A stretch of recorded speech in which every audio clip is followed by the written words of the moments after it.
Hi YouTube, how are you? I'm doing okay, not too bad. I started my day by cleaning out my wood stove, our wood stove, and getting some wood in, and then I decided to make some sourdough bread, and then Doug went to the store and got strawberries so I can make some strawberry preserves. Then he can have his favorite meal that he's been liking lately is eggs and sausage and toast with strawberry preserves on it. So yeah, cheers everybody. So I just got done with doing those type of things.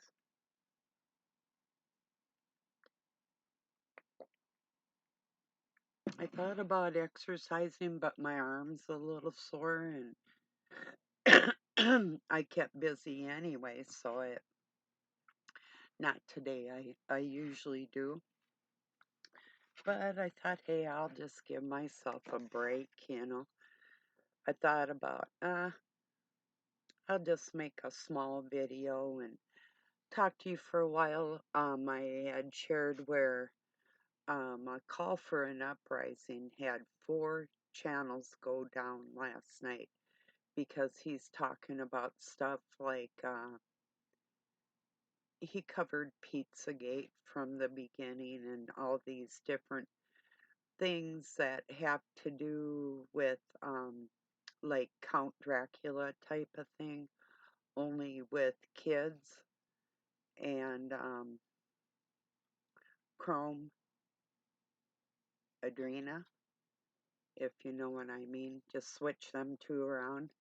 There's certain things that they'll pop our videos if we um, mention certain things, and those are some things that they just do not want us talking about.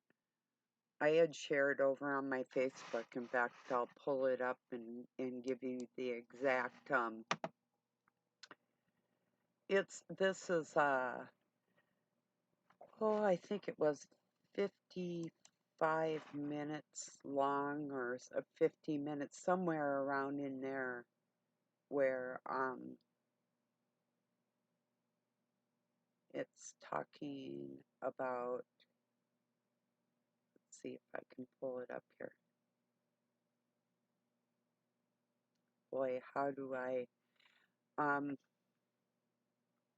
I'm gonna pin it. I'll pin it on my Facebook, and the link to my Facebook is there. Boy, I have to be so careful with my words here.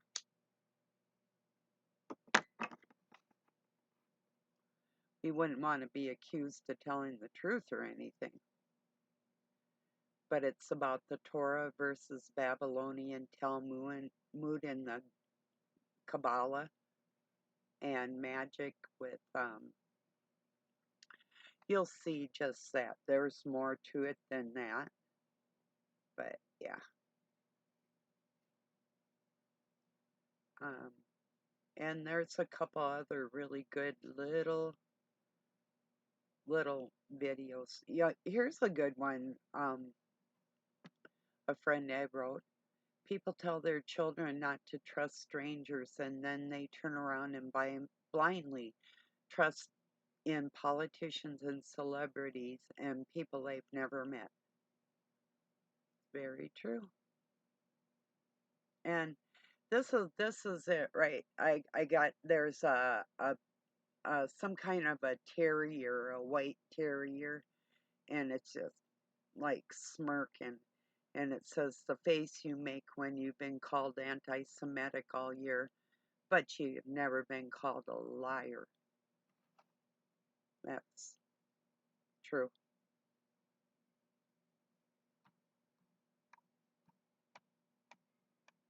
Yeah, if somebody called me a liar, that would be a bad mistake, a big, dark, bad mistake for them. You know, everybody that knows me. There's been a few people in my life that has They've tried.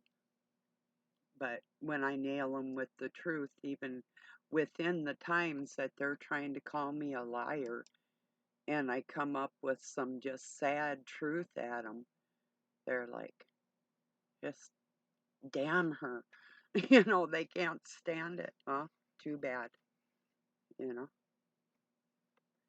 like, here's a for instance in my adult life. One time, my adoptive brother asked me not to tell my parents that he was visiting at my house because he didn't want to stop at theirs. So she asked me, my adopted mom, if I had seen him lately. And I said, why do you ask? Has he been out to your place? So I didn't really tell an untruth. I just didn't want to answer the question because he had asked me not to.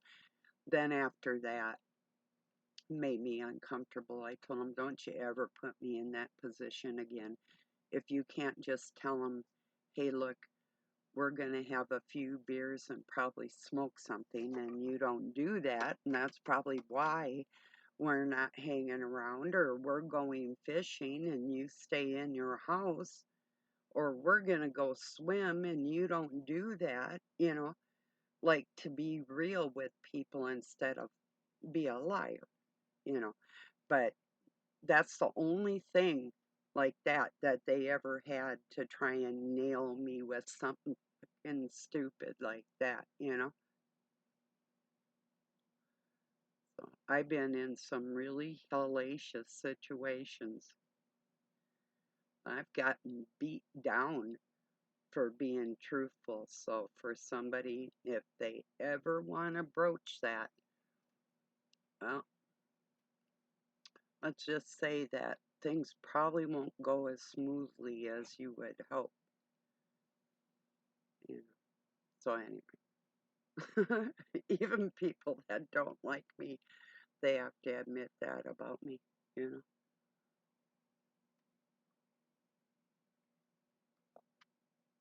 Even if it doesn't favor me or paint me in the best light, I'm still going to say what needs to be said. That is the truth, you know. So that's important. You can't even have a conversation with somebody that's untrue because it's all based on fakeness and fictitiousness. If you're not having a conversation about something that's real, what's the context? Where's the subject, you know? It's based on a lie, you know?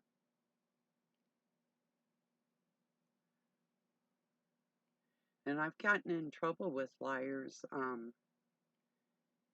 based on what I thought to be true. Like I was telling you about my kid telling me that he had been so abused by people, and come to find out it was him that was doing the abusing when I confronted the situation. Then I had to back it down, and then I had to jump his, in a manner of speaking. You know, there was a little more to all that than that, but if you see what I'm saying. So yeah, if I'm in the wrong, I'm going to definitely say something. I'm not going to just let it go by, you know. I can't live with myself like that. If somebody needs to know something, if it was different than what we had heard or something, then that's what we got to do is speak up about those things, you know.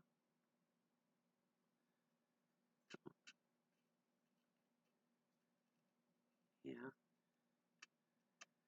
I was listening to Professor Backman and Claire. Let's see, I'll get her name. Um, I shared it in my community. It was really good on narcissism. Um, oh no, I didn't share it. I thought I had. I will. it's pretty good because there's only one thing that I don't agree with, and that's yes, although narcissists have a tendency to act real childlike, um, they still are not children, even though they have that handicap. Um, I can't just prove that it's evil or that the blockage is because of evil. But those are my feelings on it, even though, like I say, and maybe all narcissists aren't the same like that.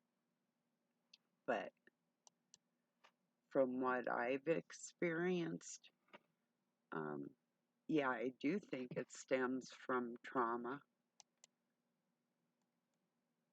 But then there's more that needs to be said on that. Just a minute here. I'll tell you the name of this thing is The Darkest Side of Narcissistic Abuse. Is it intentional? With Claire Auden's podcast. Um, she was umming a lot and she'd hum. He'd say something and he'd still be talking and she kept humming, and I know she's been around a narcissist too. That is rather distracting in a conversation with people. Sometimes you gotta just chill, not say nothing so people can finish their train of thought, you know. But um, let's see, I wrote this 19 hours ago. I borrowed it from a friend, but I've heard it before, and some of you might have too. But Masons can't hide from those who can see.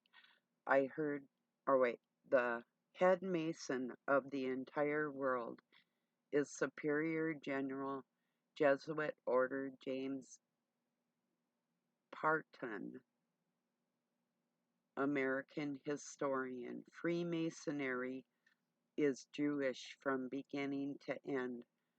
Rabbi Isaac Weiss. And for your information, the Smithsonian specializes in hiding history from the masses. It's the institute, you know. That's what they do there. So, yeah, you might have seen that. I don't know.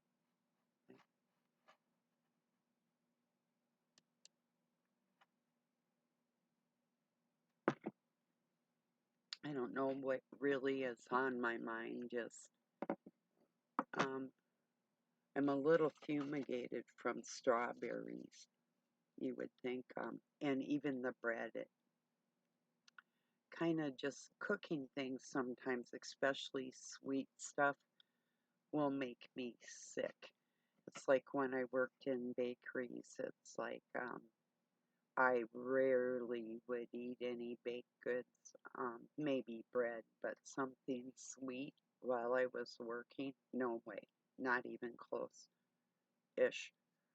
You know, it's like people that work fast food, I do not know how they can eat it and work there, you know, unless they're having like a salad or something, you know. Like McDonald's, they had a fajita chicken salad that I would get um, instead of something really gross if I was hungry, you know. So, I don't know.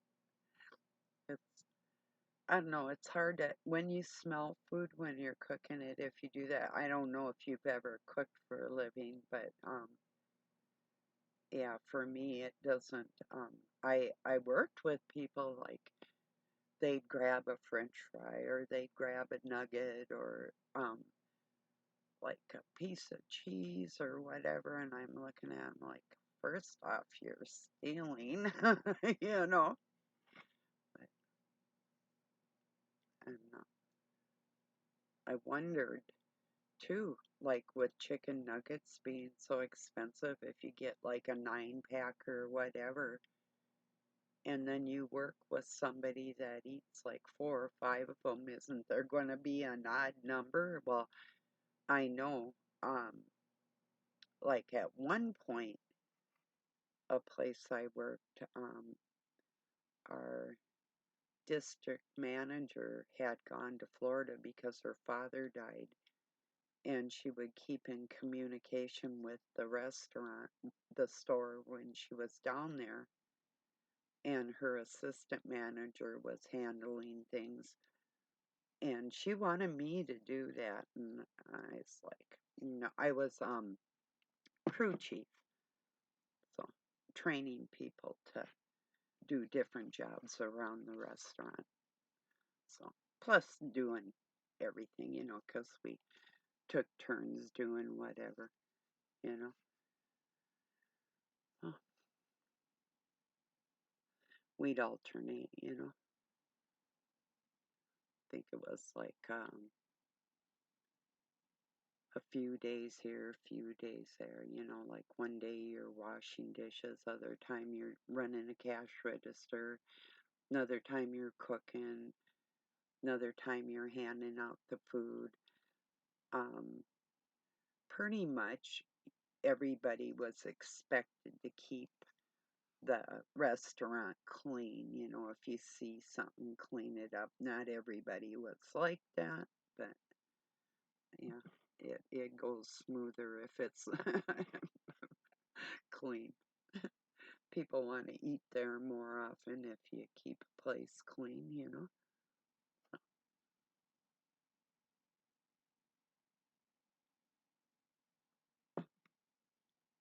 I know I have something lingering in the back of my mind that I was going to talk about, and it's just kind of lingering there. I got a little bit of a headache. I'll take some aspirins, but um, yeah, and I can't pull it forward. It's the craziest feeling. Maybe I'm not supposed to or something. I don't know. Oh, but anyway, on that, Dracula type stuff that is absolutely real. And I would suggest everybody take an hour out of your day. And even if you know the information, refresh yourself. You know, won't kill you, but you probably learn something.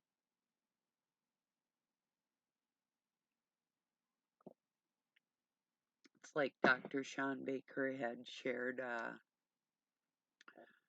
thing on your LDL cholesterol today, and he's going to share some studies tomorrow that are really important that the mainstream media does not want people to see about real health issues. And like if you're gonna eliminate the need for chemical drugs in your life to regulate diabetes or that type of thing, studies are really good to know. You know, what's new, what do they know, what have they learned, you know, about the human body that they didn't know before. One thing, people with more muscle mass have a tendency to have a lower LDL cholesterol. And like smaller women, for instance, have a tendency to have higher LDL cholesterol than somebody that might have more muscle. And there was something else to go with that too. Um, I think it was the same for like bone density too, like along those lines. Like it's not as bad if you're more muscular, and I know that firsthand. it seems like it gets worse, or I suffer worse if I don't exercise. So if I keep my muscles, my um, tissue around my bones strong, you know, I think that's half the battle with any kind of abnormality that people have in their bodies. You can learn how to take care of things a lot of times, or regulate like your diet or whatever, to try and help. So, anyway, so it'll be interesting to see what the studies say, because a lot of it is, well, Sean Baker is a carnivore, and he's been doing it. I think he's going into like his 7th year, and he'll eat somewhat keto. I mean, he doesn't just eat meat. He eats like cheese and dairy, yogurt, eggs, you know, that type. So, yeah, I made took chicken breasts last night and made chicken salad to put on um rolls that I had. That was super good.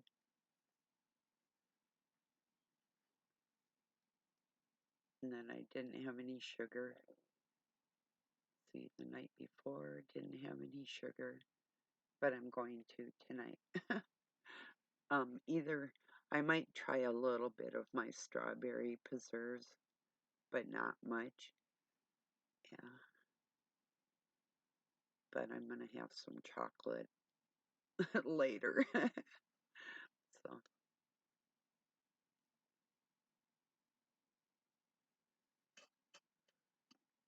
I deserve it.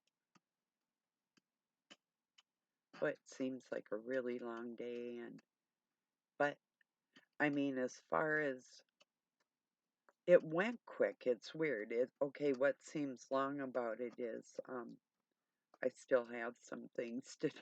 So it's my work isn't over yet. So I'm just sort of taking a break here, actually. So, but some of you know what that's like. If you're never really done, you know. Anyway,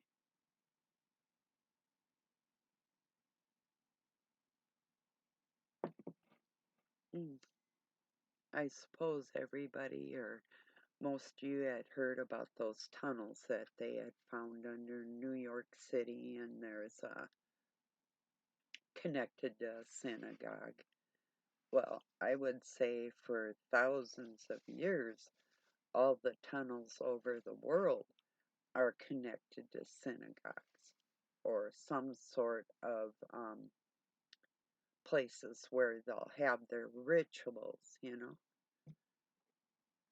It's surreal, I'm telling you. I've seen rituals with my own eyes. I've experienced the ramifications and the um, effects of witchcraft that has been used against me.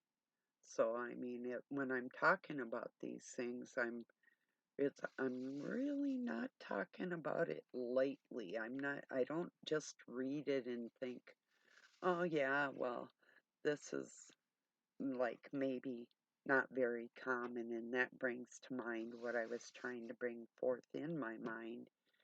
I was watching something yesterday, and somebody had made a statement that 50 or 60,000, or no, million, 50 or 60 million angels fell with Satan. So when we think of it, we're thinking like, oh, just a few hundred, but the ones that were like sexual deviants against children and whatever, they are in everlasting chains until Judgment Day, and other ones are like they're probably in government positions and whatever, that type of thing. Um, that's an awful lot. And then when you think about narcissism, if there's 2% of the population or even 1% of the population, that would be, let's see, would that be about 8 million? But it's probably far more than that. And those are just the ones that are like diagnosed. Those aren't the ones that are in government positions and all them, that have probably never even been to any kind of mental health care that they really need really bad, from what I can tell. But I thought that was kind of extraordinary. Or not, because I mean, from the way the world goes, and if you think about yourself on how Satan will have you like shirt-tailed continuously, or coat-tailed, whatever, like somebody hanging on your coat every second, so you can never actually be free of this satanic force. There's always somebody there that's going to get in the way of you being closer to God than you can be. They're always going to try and get in the way of that, no matter what, every day, all day long if they can, you know. They'll never make you fall, but they're sure going to try, you know. They just never give up. They're just trying to make it does. Now there's people that believe in like luge, like there's like we're like a battery for them, or nah. I mean, they do get like a supply from, like, if they can make you angry, then they feel justified on treating you poorly because they were able to draw that out of you. There's no worries there. God sees all their tricks. He sees.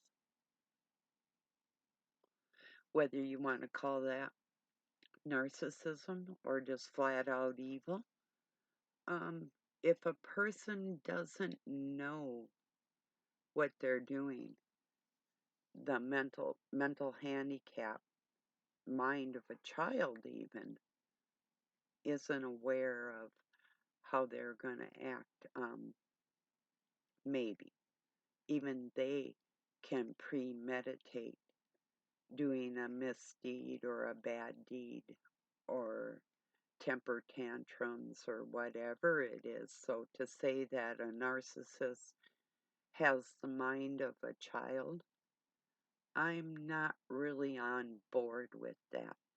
They make adult decisions when they feel like it. They do have a emotional handicap, whether we call it evil or whatever we're calling it, their self-centeredness, that they can't seem to get rid of. Um, they're still guided by an urge, or the demiurge, that makes them act in ways that you or I might not do. So I'm not going to give them the position of a childlike mind. Childlike actions, yes. Childlike mind, no. I've worked with handicapped people, all kinds of infirmities and deformities, and been around narcissists, and I don't really see it as the mental illness that they've been portrayed like in that light. I don't see it as informity isn't the right word. I hate to say deformity. I don't see it as the mental illness. It is a mental thing, but to actually fall in line with a mental illness, and I feel the same way with psychopaths. Um, these are decisions adults make, you know, and they do know better. Now, whether or not they're impulsive or whether or not they have any kind of addiction problems or um, even physical ailments, all that could come into play, you know. And yeah, like I say, I do believe that narcissism stems from trauma or learned behaviors of an abusive nature from parents or society or whatever it is. Like somebody sees like a bully, excuse me, and might think, well, that bully's cool because nobody gets in the way of that bully and he seems to have it made, like the girlfriend's a car or whatever, you know. So they might adapt and adopt behaviors, learn behaviors from somebody that seems or appears to be in a position of power, you know. So when they're young and they see something like that, this is just a theory. I'm not saying all narcissists are like that. I'm just saying that I've noticed behaviors that narcissism or narcissists will pick up from other people they've been around in their lives. It's like they tried to turn me into that same type of monster, but there was something in me that always rebelled against that, you know. I'm liking these 33-minute videos, everybody. I'm going to let you go on that note. Orange is a good color, too, for those Masonic freaks. All right, everybody. I love you. Peace and love from Pine City, Minnesota, USA. Have a good night or day wherever you're at.